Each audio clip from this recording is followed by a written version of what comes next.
Muy buenos días. Iniciamos esta serie de estudios para los administradores y servidores de la iglesia. Antes de entrar en materia sobre cómo se debe trabajar en las iglesias de Cristo, vamos a tener una clase sobre cómo se gobiernan las iglesias en término general. Resulta que cuando nosotros hablamos de la administración o el gobierno de las distintas iglesias, a veces no notamos que cada iglesia se gobierna de forma diferente y que cada una de ellas tiene un sistema distinto, algunos sistemas tal vez más acercados a la palabra de Dios y otros más alejados. En término general, tenemos tres tipos de gobierno: el gobierno episcopal, el gobierno presbiteriano y el gobierno congregacional. Pasamos a explicar estos tres conceptos. Primero, el gobierno episcopal. Este es el tipo de gobierno que tienen las iglesias católicas, porque hay varias católicas. Está la católica romana, también está la iglesia católica griega, católica rusa, etcétera.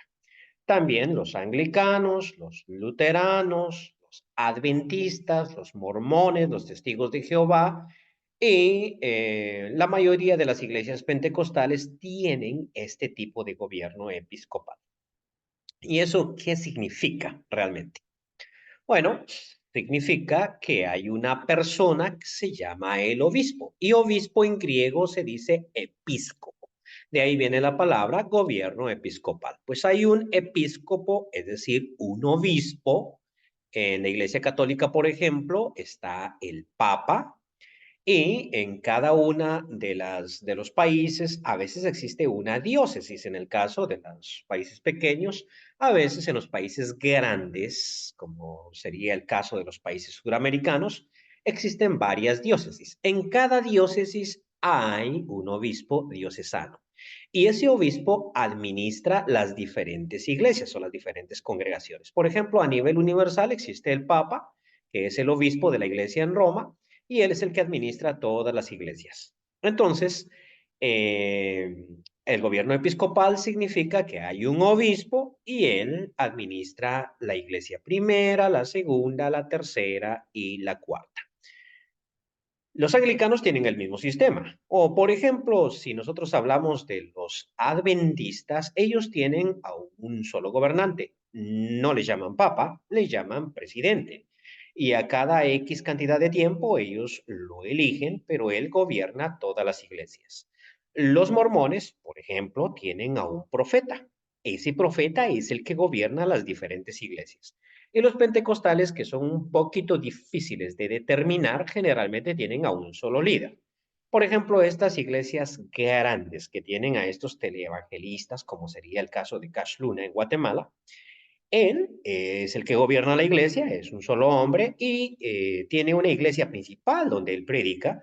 Sin embargo, va a tener otras iglesias que están a su cargo y le rinden cuentas, y a este dominio ellos le van a llamar cobertura, que es lo mismo que hace un obispo católico. El siguiente tipo de gobierno es el gobierno presbiteriano. Se le llama presbiteriano porque existe un presbiterio. ¿Qué es un presbiterio? Bueno, de hecho, ancianato o presbiterio, porque la palabra presbítero en griego significa anciano. Pero este tipo de gobierno es un poco diferente. Resulta que hay un concilio o presbiterio donde hay varios pastores reunidos que toman decisiones que afectan a las iglesias.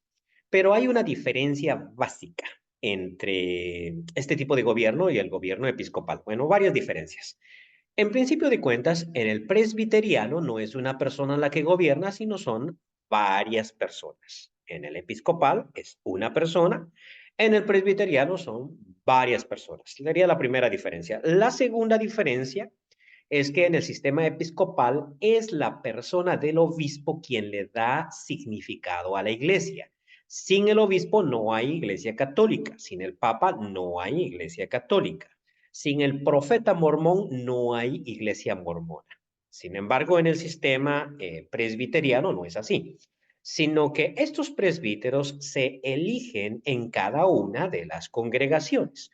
La primera congregación, por ejemplo, si estamos hablando de la Iglesia Reformada, y para aclarar, este tipo de gobierno es propio de las iglesias metodistas, de algunos pentecostales. Los pentecostales son difíciles de determinar, de las iglesias reformadas y de las iglesias presbiterianas, obviamente. De ahí tomamos el nombre precisamente del gobierno presbiteriano.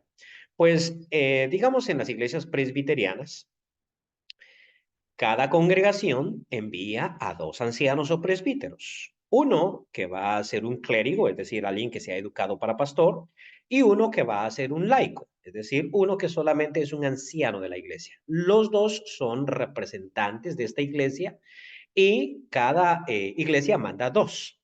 Esos dos forman un concilio, a lo que se le va a llamar presbiterio. Y ese presbiterio va a tomar decisiones que van a afectar a las congregaciones de manera individual. Ese es el gobierno presbiteriano. Entonces, las iglesias son las que crean el presbiterio. En el episcopal es el obispo el que crea las iglesias. Y por eso las flechas van hacia abajo y en el siguiente tipo de gobierno las flechas van hacia arriba. Muy bien. La Iglesia de Cristo o las iglesias de Cristo, ¿cómo se gobiernan? Pues nosotros no tenemos este sistema episcopal, aunque a nuestros líderes, que se llaman ancianos, también les llamamos obispos. El nombre no es el que dictamina. Tampoco tenemos un sistema presbiteriano, ya que nosotros no tenemos concilios que nos gobiernen. Por el contrario, nosotros tenemos un tipo de gobierno que se va a llamar congregacional. ¿Y qué significa esto? Que es propio de las iglesias de Cristo y también de las iglesias bautistas. Las iglesias bautistas siempre se han caracterizado por este tipo de gobierno. Claro, hoy en día hay asociaciones bautistas que ya tienen un sistema que parece más presbiteriano, pero en la antigüedad o históricamente ellas han sido congregacionales. Y sobre todo la iglesia congregacional, que es una denominación que tiene este sistema de gobierno. ¿Y qué implica? Implica que en la iglesia de Cristo, en la iglesia del Señor, cada una de las congregaciones es autónoma. Esto no significa que la congregación va a hacer lo que le dé la gana. No significa eso. Porque hay una autoridad sobre la congregación que es Jesucristo y Jesucristo revelado en las Escrituras. Las Escrituras son nuestra guía, pero significa que por encima de la congregación local no hay nadie más. Las decisiones que se toman en cada congregación son respetadas. Y a eso es a lo que llamamos autonomía de la iglesia. Es decir, una congregación X nunca va a venir y mandar en una congregación Y. Cada congregación tiene que aprender a solucionar sus propios problemas, a lidiar con sus propias situaciones y a ser autónoma. Claro que una congregación pudiera, en cierto sentido, solicitar una ayuda externa, pero es la congregación como tal que la está solicitando, sin violentar su autonomía. Entonces, las iglesias de Cristo, y por eso usamos generalmente el plural, las iglesias de Cristo son distintas congregaciones que tienen una unidad doctrinal, porque todas respetamos y seguimos el Nuevo Testamento, como indicaremos más tarde, pero que cada una de ellas se gobierna a sí misma, toma sus propias decisiones en cuanto a dónde construir un edificio, qué tipo de edificio construir, a quién contratar como su predicador, a quiénes delegar como ministros, etcétera, etcétera, etcétera. Todas esas decisiones corresponden a la congregación y por eso se le llama gobierno congregacional. Quiere decir, por ejemplo, que en el sistema presbiteriano, el concilio decide sobre las diferentes congregaciones. Pongo un simple ejemplo. Si hay un predicador que en determinado momento no es aceptado en una congregación, el presbiterio se reúne y deciden no aceptar más a esa persona en todas las congregaciones que están supeditadas al presbiterio. En cambio, en el sistema congregacional, cada congregación toma su decisión. Ni una congregación puede dictaminarle a la otra a quien reciba o no reciba dentro de su membresía o a quien permita no permita predicar. En el sistema episcopal solamente son aquellos ordenados por el obispo los que tienen la autoridad de predicar.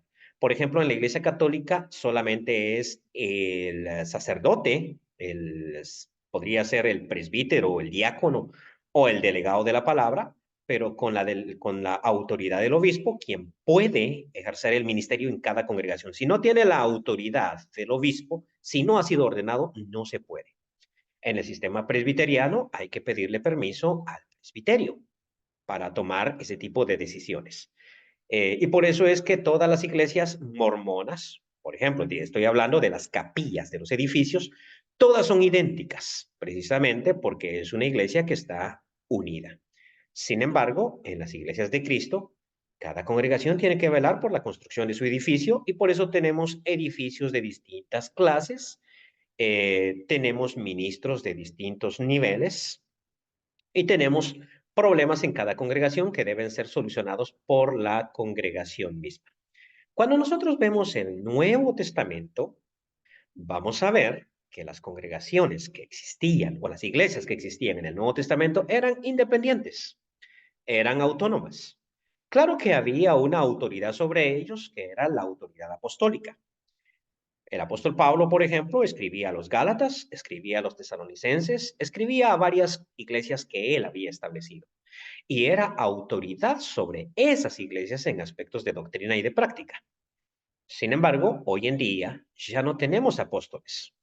No tenemos apóstoles como aquellos que existieron en el siglo I y por lo tanto cada una de las congregaciones es y debe ser autónoma.